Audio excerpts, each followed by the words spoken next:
Assalamualaikum warahmatullahi wabarakatuh. Sahabat Ari, tentunya masih setia menonton channel kesayangan Anda, Jalan Ari. Jadi sahabat Ari, kali ini saya akan membuat monolog khusus untuk menyikapi bagaimana dinamika lokal pilkada di Aceh Selatan. Aceh Selatan bagi saya menjadi rumah kedua, ya. Bahkan bisa saya katakan setengah jiwa saya juga ada di Aceh Selatan. Kenapa? Karena hampir semua keluarga besar saya berasal dari Aceh Selatan, termasuk adik ipar dari adik kandung saya. Nah, artinya menjadi sangat susah kalau saya dipisahkan di Aceh Selatan. Bahkan semua buku ya, dan juga jurnal-jurnal yang saya buat itu juga mengeksploitasi bagaimana politik lokal yang ada di Aceh Selatan. Nah, kali ini sahabat Ari, ya, saya akan mengajak mengupas tentang bagaimana dinamika menjelang Pilkada 2024 di Kabupaten Aceh Selatan. Sebelum saya terlalu jauh sahabat Ari, ya,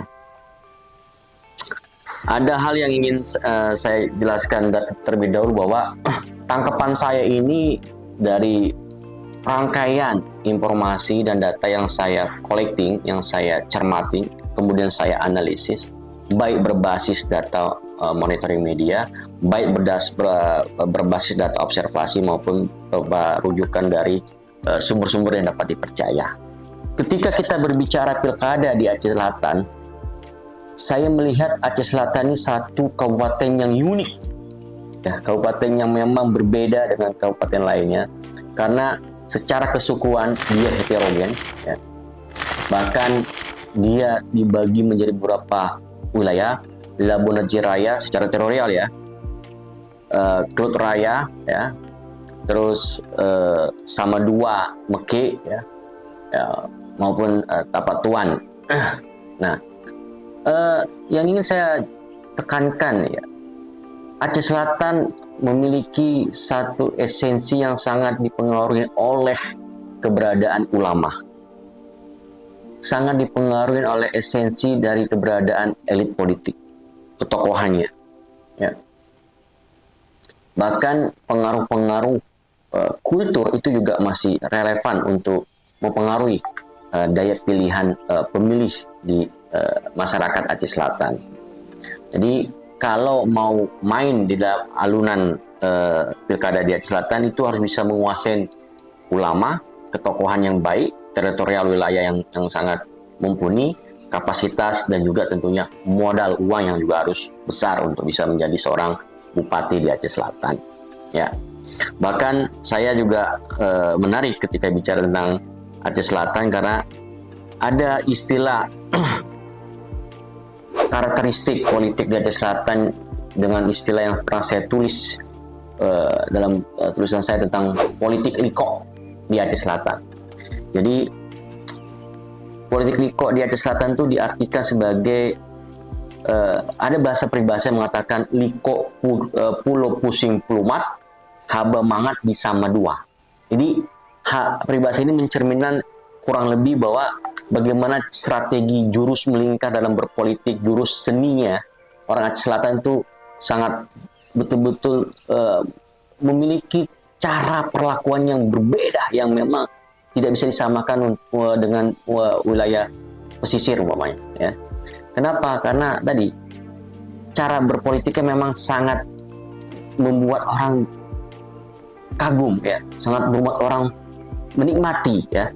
Walaupun dia panas, tapi tidak terasa panas, tidak terasa hentakannya. Tapi di dalam alunan itu sangat luar biasa gejolak yang dirasakan. Jelang Pilkada 2024, ya, sahabat Ari, khususnya di bulan Juni, ya, sudah mulai masuk tahapan untuk bisa mengajukan, ya, kandidat pasangan calonnya di bulan Juni, ya. Kenapa? Karena kita lihat bahwa itu menjadi momentum siapa-siapa yang berminat pasti akan mendaftarkan, ya, secara sah oleh ke penyelenggara, dalam hal ini ke Komisi Independen Pemilihan Aceh. Nah, Data saya berbicara ya terkait peta pemilih di Aceh Selatan ya. Itu hampir berimbang, namun kalau kita lihat dari data ini ya, pemilih perempuan itu lebih dominan 50% daripada pemilih laki-laki yang hanya sebesar 49%. Artinya dominasi perempuan sangat luar biasa di Aceh Selatan. Ya. Dari jumlah desa 660 dan jumlah kecamatan 18. Dengan jumlah TPS dengan data terbaru sebesar 697 TPS yang ada di Aceh Selatan. Artinya semua elit politik harus bisa menguasai TPS. Kunci di TPS. Kunci kemenangan di TPS. Sebaran pemilih tentunya yang paling besar kalau saya lihat dari data ya. Dari data ini jelas wilayah Tapak Tuan 16.000 ya, Sawang 11.000, Meke 15 ribuan ya, Pasir Raja 12.000 ya, Krut Utara 18.000. Nah, selebihnya itu tidak terlalu dominan. Artinya wilayah-wilayah itu sebagai basis untuk meraih dukungan pemilih, meraih simpati pemilih agar bisa diberikan kepercayaan untuk duduk sebagai orang nomor satu di Aceh Selatan pada saat Pilkada 2024 berlangsung. Nah, kalau saya ajak ya sahabat Ari untuk mencermati siapa sih orang-orang yang pernah menjabat sebagai bupati di Aceh Selatan ya. Dari data yang saya tabulasikan ya, ada rentetan ya, mulai dari Pilkada 2006 itu ada Hussein Yusuf dan Daska Aziz. Pilkada 2013 ada Sama Indra dan Kamarsa ya. Dan Pilkada 2018 Pilkada 2018 ada Azur dan Tengku Amran. Nah, kalau Pilkada 2006 kan jelas euforianya masih semua pada saat itu euforianya masih menggunakan jalur independen atau jalur perorangannya. Maka saat itu Hussein Yusuf itu dengan Daska Aziz melalui mekanisme perorangan. Nah, lalu lantas masuk di Pilkada 2013 Sama Indra dan Kamarsa itu ya, itu didukung oleh gabungan Parnas yaitu Golkar dan Gerindra ya. Lantas masuk di Azwir dan Tengku Amran, ini yang berbeda karena ada irisan kolaborasi antara Parlok dengan Parnas ketika mengusung kandidat ini ya. Dalam konteks hari ini Azwir dan Tessa Mendra sudah tidak ada lagi. Maksud saya sudah meninggal, sudah almarhum ya, sehingga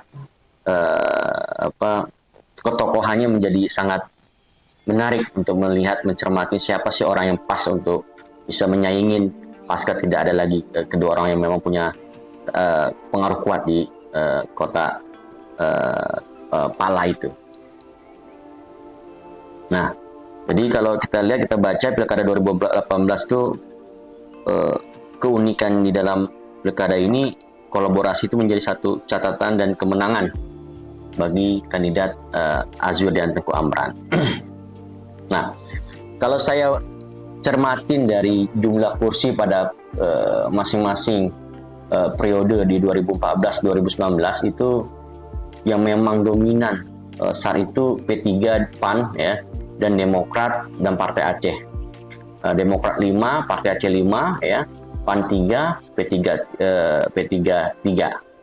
Ya, jadi ini totalnya memang jumlah anggota 30, jumlah partai 13 saat itu. Nah, lantas kita lihat di 2019 dan 2024 itu menariknya bahwa ada pergeseran peta ya, ada pergeseran peta.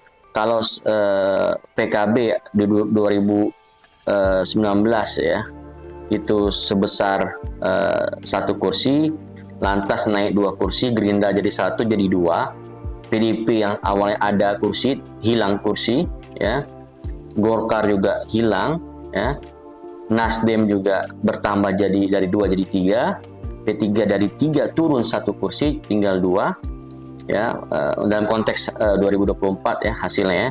Sedangkan PAN dari 3 turun 2 kursi hanya jadi 1 ya. Sedangkan Hanura turun PAN dari 3 turun menjadi 2, maaf maksud saya. P3 dari 3 turun menjadi 1, berarti tinggal 1 ya. Demokrat ya turun jadi 4 ya. Partai Aceh turun dari 5 jadi 3 ya. Bahkan yang menarik, PDA naik jadi 2, PNA jadi 6 ya. Dan PKPI turun jadi 2 yang awalnya jadi 4. Nah, ini peta untuk mencermati dari hasil pemilu kemarin yang lalu. Nah, peta kandidat berdasarkan monitoring media yang kita tangkap, ya ada Tengku Amran, ada Darmansyah, ada Hendri Yono, ada Mirwan MS, dan ada Edi Saputra. Ini kemunculan tokoh-tokoh yang berpotensi mewarnai berkontestasi pada Pilkada 2024 ya, yang akan berlangsung beberapa bulan ke depannya. Nah, lantas kalau kita lihat lagi ya, dari nama-nama itu juga ada juga yang muncul beberapa nama seperti Denny Irmansyah, Irwandi ya, itu menjadi tokoh-tokoh alternatif dari yang sebelumnya ada tokoh-tokoh lama ya. Jadi mulai muncul tokoh-tokoh baru. Nah, ada dari hasil survei, jaringan survei inisiatif yang dilakukan di tanggal 17 Januari sampai tanggal 27 Januari 2024 ya. Itu dalam chart top mainnya itu di survei itu menunjukin bahwa nilai pengaruh Mirwan itu nomor 1 ya. Kedua ada nilai pengaruhnya itu ada Hendri Yono, ada Darmansyah, dan juga ada Edi Saputra, maupun ada Tengku Amran yang paling terakhir. Nah, bahkan dari polling juga terlihat yang dilakukan oleh polling kita itu menempatkan Darmansyah nomor 1 diminatin oleh masyarakat ya, terlepas bahwa polling kita itulah polling yang dilakukan oleh masyarakat melalui satu website khusus ya. Jadi ya, di pollingkita.com ya sahabat Ari. Nah, kalau saya lihat dari tokoh-tokoh yang beredar, ada yang luput saya jelaskan, misalkan keberadaan Rafiq Kandi, yang ketika umpamanya saya melihat dari langgam dan BMKG, ternyata yang bersangkutan tidak lolos untuk duduk lagi kembali 2 periode di DPR RI, kemungkinan akan maju menjadi calon bupati atau wakil bupati.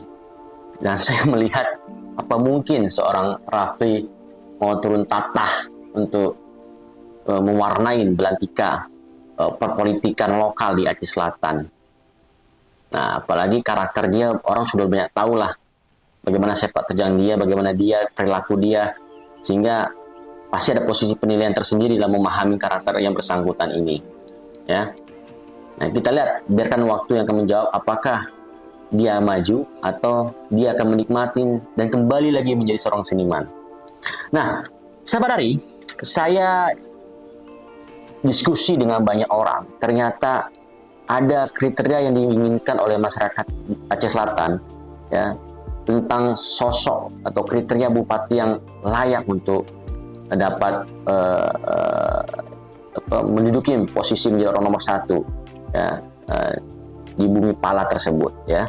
Misalkan sosok ini memang dengan kata kunci ingin melakukan perubahan dan pembaruan, punya pengalaman tata kelola birokrasi dan pemerintahan ya, dekat dari interaksi dengan masyarakat akar rumput, artinya dia juga orang asli di sana, aslu ya, memiliki latar pendidikan yang jelas ya, memiliki kedekatan dengan para ulama seperti yang saya jelaskan di mukadimah di awal, pengantar awal, dan memiliki jaringan kuat provinsi, nasional dan internasional, bahkan juga sudah jelas legasi dan karya dan penghargaan yang sudah, ataupun penghargaan yang sudah diraih sama yang bersangkutan. Nah, kriteria ini memang pas dan layak untuk bisa dipertimbangkan ya oleh siapapun, termasuk masyarakat di Aceh Selatan. Nah, ini kan tentunya menjadi satu barometer untuk bisa meletakkan kepercayaan siapa yang akan didukung siapa yang akan diberikan suara untuk menjadi seorang bupati di Aceh Selatan pada Pilkada 2024 yang akan ditentukan